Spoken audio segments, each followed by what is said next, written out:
On March 4th, 1995, Indiana Jones' adventure, Temple of the Forbidden Eye, opened to the public. In just over 25 years, it has become one of the most popular and thrilling attractions at Disneyland, and my personal favorite. But as of today, a lot of the effects in the ride are broken, run down, and even completely removed. So I thought it'd be good to go back through the entire attraction, including part of the line, and see what can be improved and what we can leave. Before we go into this video, I just want to mention some of the quick rules that I'm doing as I change up the attraction. Number 1, I really don't want to redo parts of the ride. Now when I say this, I just mean that, for example, if I were to change the snake room, I'm not changing any major ride details, and I'm simply leaving the story the way it is. This would mean that I don't change any part of the ride layout, the ride track, or the size of the building. What I'm doing is I'm either changing something that can be easily changed like lighting, audio, or replacing an animatronic. And if I do add an effect, it will be something that is either already there or they have the space for it. The only exception to this will be part of the ride vehicle, which I will describe later on. With that said, let's get straight into the video.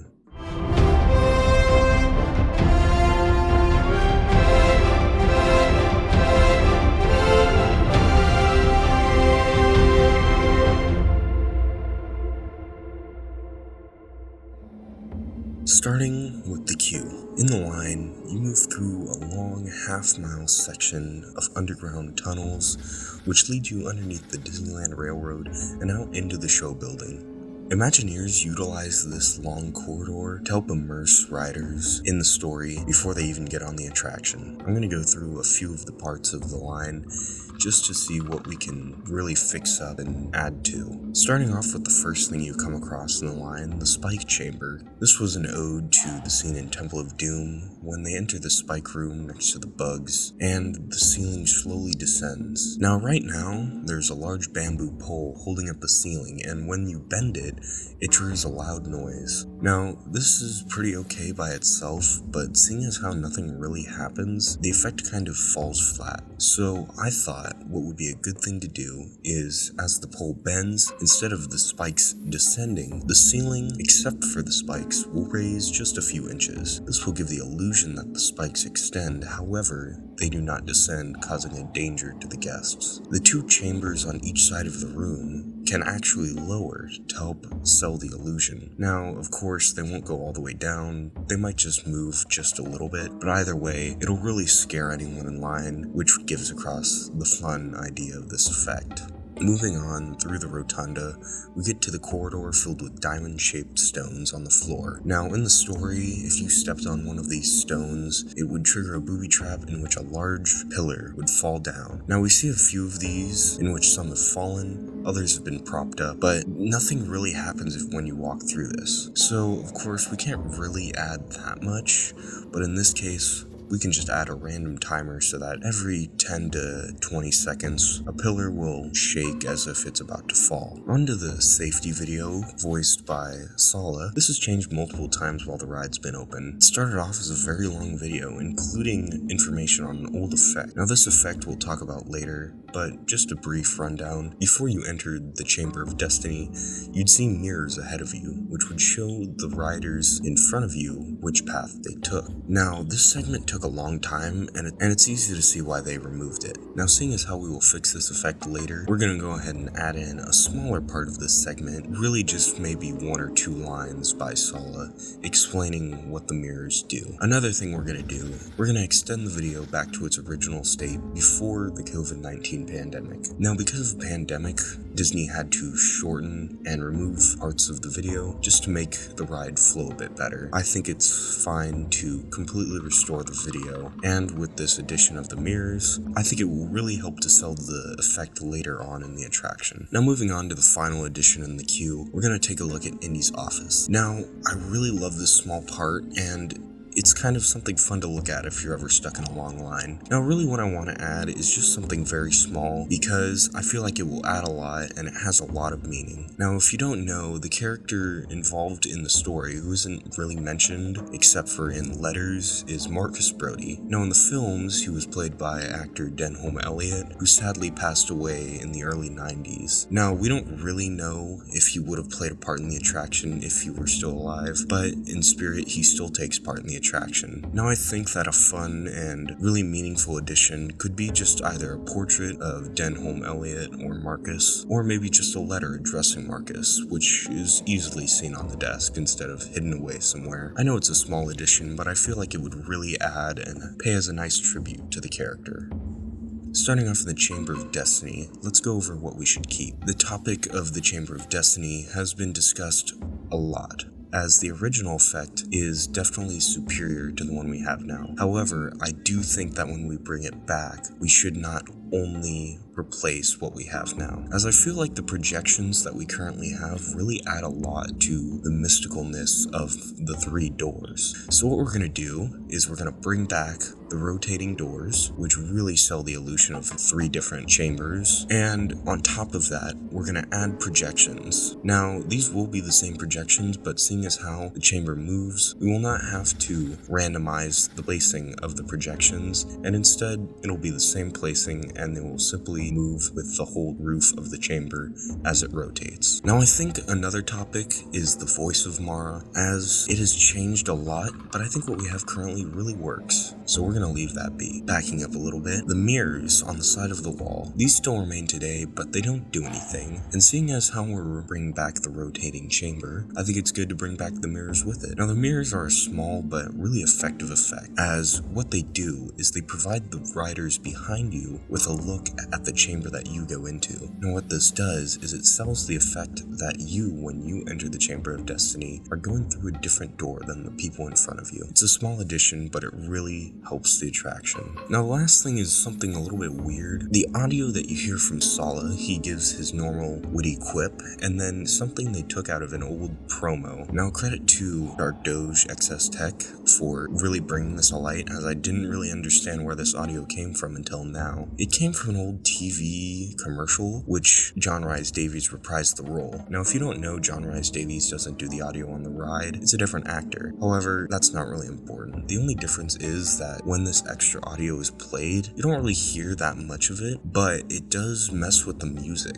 So what we're gonna do is, this is a pretty easy fix. We can bring back the actor who did all the voice lines for Sala in the attraction and simply have him redo this line instead of John Rhys Davies. Now this is a pretty simple fix, so we're not going to spend too much time on it.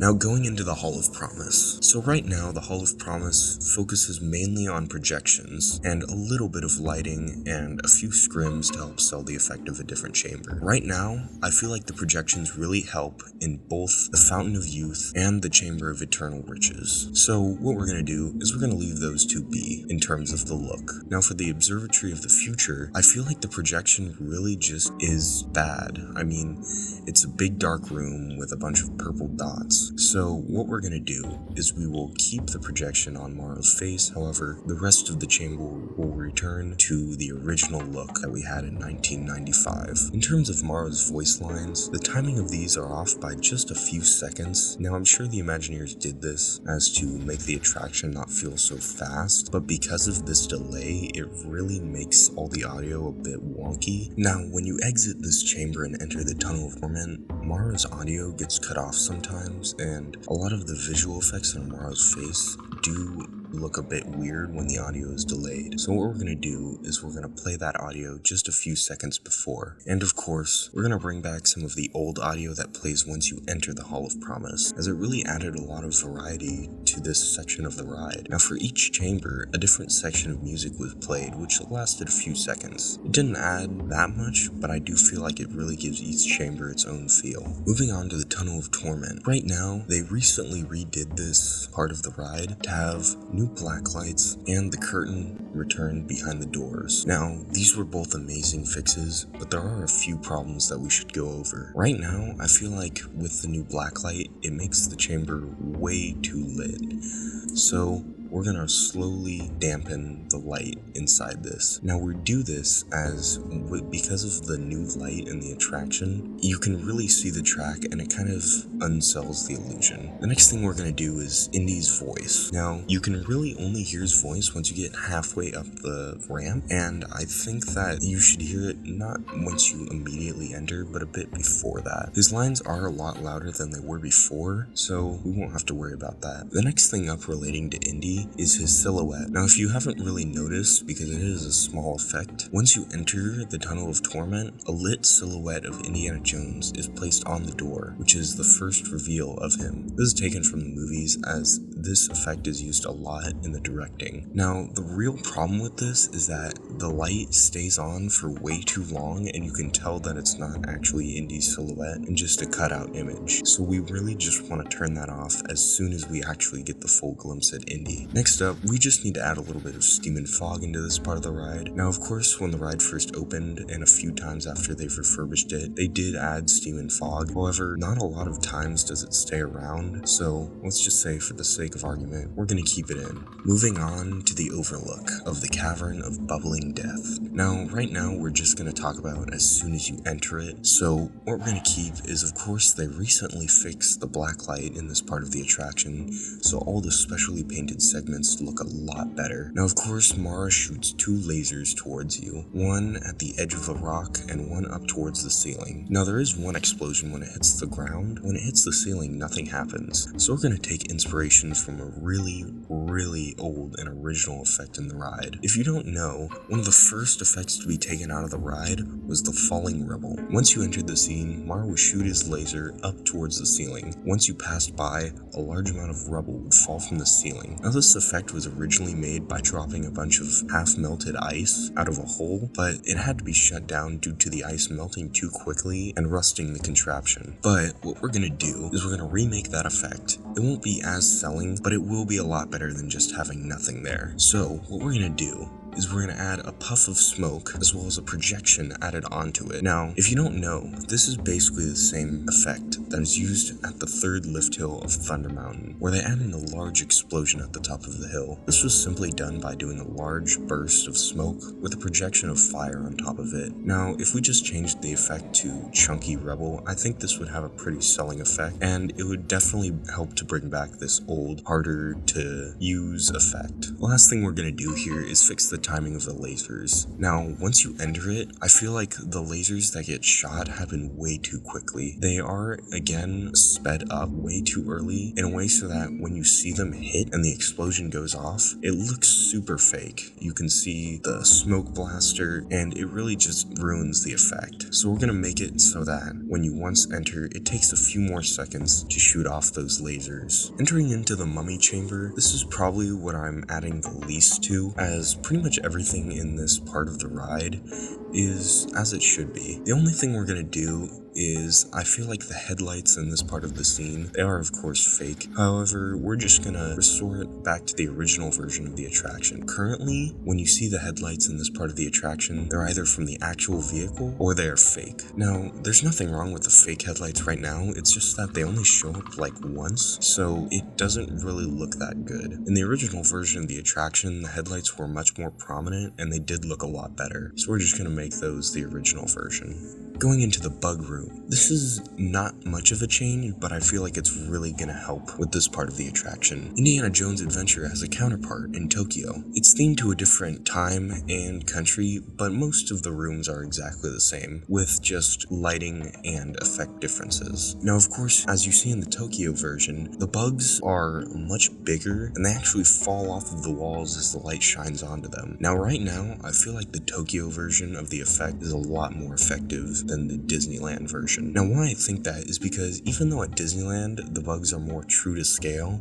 it just kind of looks like a bunch of black dots moving around, and as the headlights move in Disneyland, it doesn't sell the effect that well because the bugs start to shift and warp around on the wall. As you see in Tokyo, the effect is much more realistic, and even though the bugs are just bigger and the timing is better, I feel like that really helps. Now, one more thing that we're gonna do here is actually a new effect that I'm actually adding into the ride vehicle. What we're gonna do is add in a brand new mechanism. If you've ever been on Honey, I Shrunk the Kids, the show at Disneyland and Tomorrowland, you'll know that part of the attraction was where a bunch of rats were released into the audience. Now there were air jets at the feet of each seat, which simulated all of the rats running past the guests. Now this was a super convincing effect, and it definitely scared me as a kid. So what we're doing is on each one of these seats, we're adding in one of these air jets. Now these will be used twice in the attraction, and they're really only going to be used at a point of little to no motion within the vehicle itself.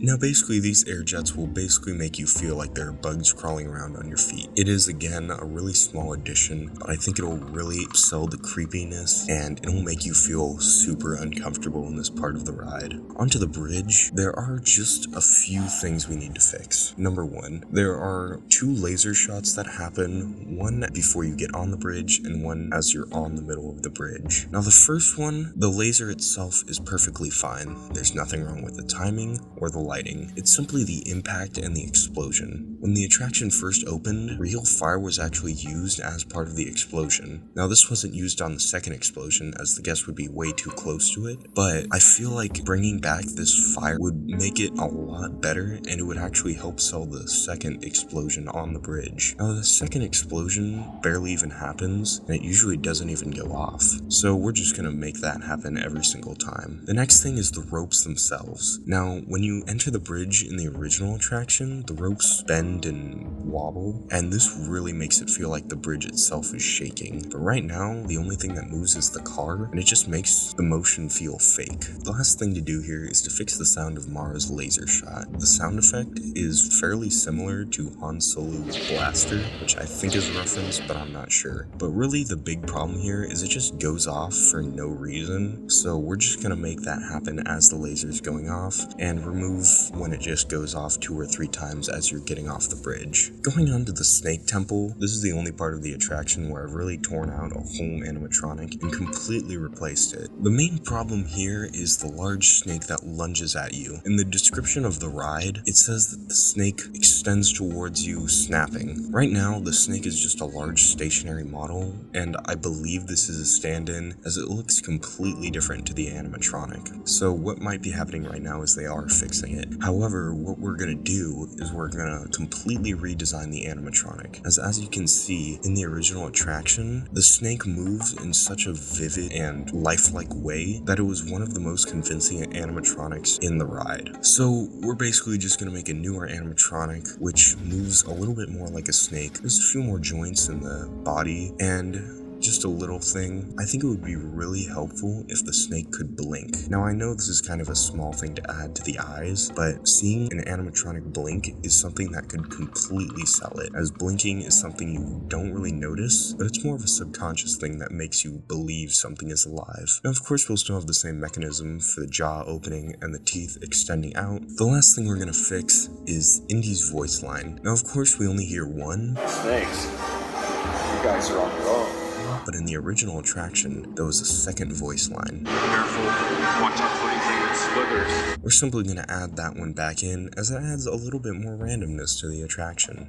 Moving on to the mudslide in the skull room, a lot of the sculpting and effects here are pretty good. So we're going to start off by fixing the lava in the scene. Now right now, they completely redid the lighting of the rocks underneath, but the problem is there's no smoke, so it just looks like a bunch of weird LED rocks. By simply adding in a thin layer of fog, it'll really make this look like the original lava lake that was once there. Now of course, I think another cool addition is having a large fire spout behind the face. Now of course we can see in the attraction that this is where the lava originates from, you could say. So I think having a bit of fire here would really help sell the lava. The other thing we're gonna do is we're gonna fix the Spirit of Mara, which attacks you from above. Now a lot of people don't even notice this effect, and it's so static, it's hard to notice it. But above you, the Spirit of Mara comes to attack you. Now right now, it's basically just a scrim with a light shining on it. So what we're gonna do is this is gonna become a projection. Now of course in the projection, attraction, it would probably reach out or roar or something that would just make this look a lot more like an actual spirit and not just a drawing on a scrim. Next thing we're gonna do is we're gonna fix the laser shot explosion that hits you right before you enter into the dark chambers. We're really just gonna make this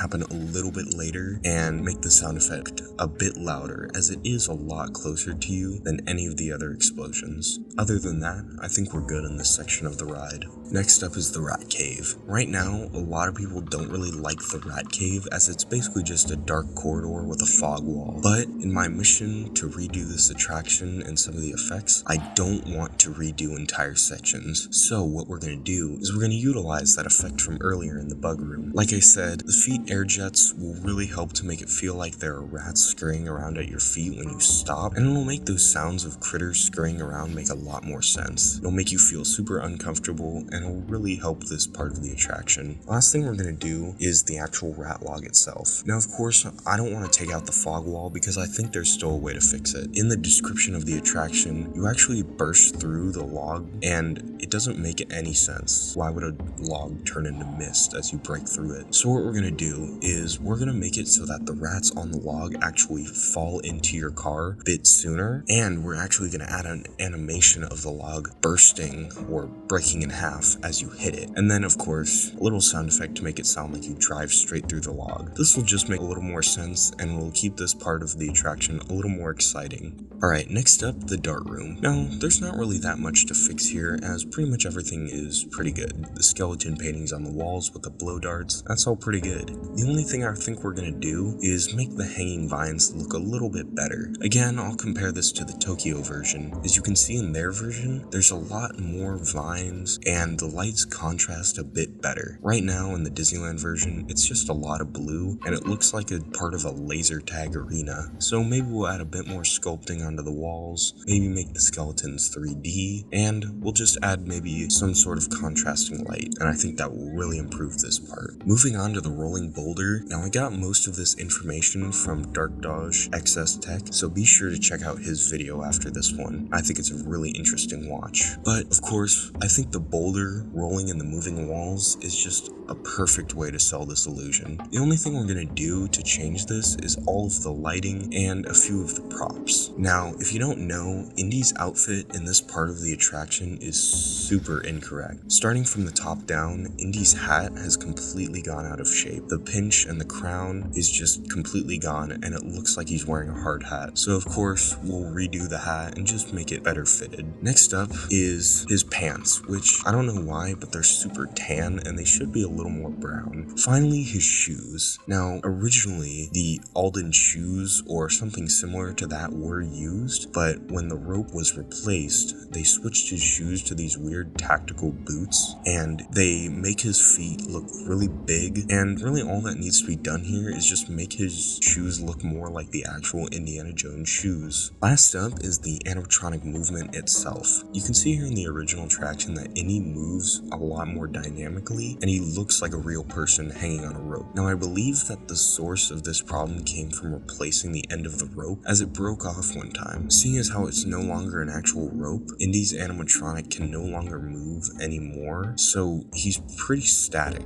Now, of course, I think by replacing this animatronic or the rope or both could really help to fix this part of the ride. It'll make Indy look more like a real person and not like a static figure. Last thing we're gonna do here is the lighting on the boulder as it's revealed. If you notice, as the boulder gets revealed, there's a small light as if there's a hole in the roof, and I think that does a really good job of revealing the boulder. But something I've never really liked is how as you approach the boulder speeding towards it, there's a large strobe light on it. Now, of course, I know this is to sell dramatic effect, but it doesn't make a lot of sense. So what I wanted to do was to keep the strobe feel, but make it have a lot more sense in terms of the attraction story. So instead of a random strobe light, it'll look more like your headlights are shining onto the boulder, but they flash out as you drop down. A simple way to do this is to simply make the light a little more yellow and to condense it more onto the bottom of the boulder. I think this will do a really good job improving this part, and I think it would help make a little more sense. And going on to the finale of the attraction. Now, of course, this is pretty much a perfect finale. There's not a lot to fix except for just a few things. Number one, I feel like Indy's animatronic, while just being recently fixed, I do think it can move just a little bit more. The last thing is the music. The music in this section was taken from part of Flight from Peru. Now this is a part of the music in Raiders of the Lost Ark, and fun fact, it was never actually used in the film. It was, however, taken and used again in part of Kingdom of the Crystal Skull, as seen here. But really, I think the problem here is that they take out part of the music in this segment, so it's simply more of a build-up and less of the use of trumpets. But I think the problem with that is that when this part of the music first starts, it's so quiet that it's really just an awkward moment of silence. And what we're gonna do is we're basically just gonna restore this to the original version of the music instead of the part used in the Disneyland ride. Now, in Tokyo, you can see that this music is delayed a little bit, so it actually works. But seeing as how it's not in the Disneyland version, we're gonna have to change it back to the original version, and you can see what it would look like here.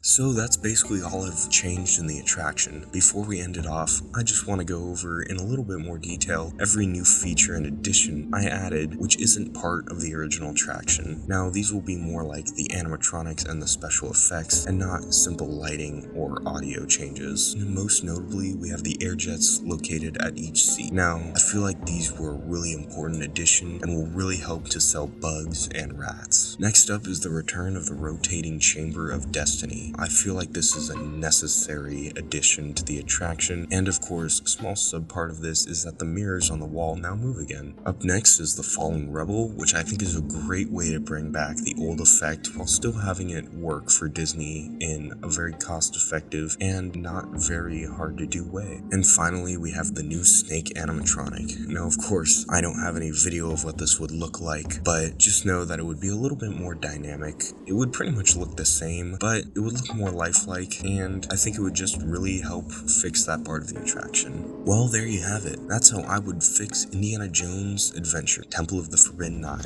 I hope you enjoyed this take on the attraction, and if you haven't already realized, I really do love this attraction, and I simply want to see it in its full potential. Now, of course, I got a lot of inspiration from Dark Dodge XS Tech, so I'll leave a channel link in the description, as well as a few of the videos that I watched of his really helped me to make this. If you want to see more videos like this based off Indiana Jones Adventure, or simply Disneyland rides in general, tell me in the comments. I love to hear from you guys, and I really do hope you enjoyed this video. I'll see you in the next one.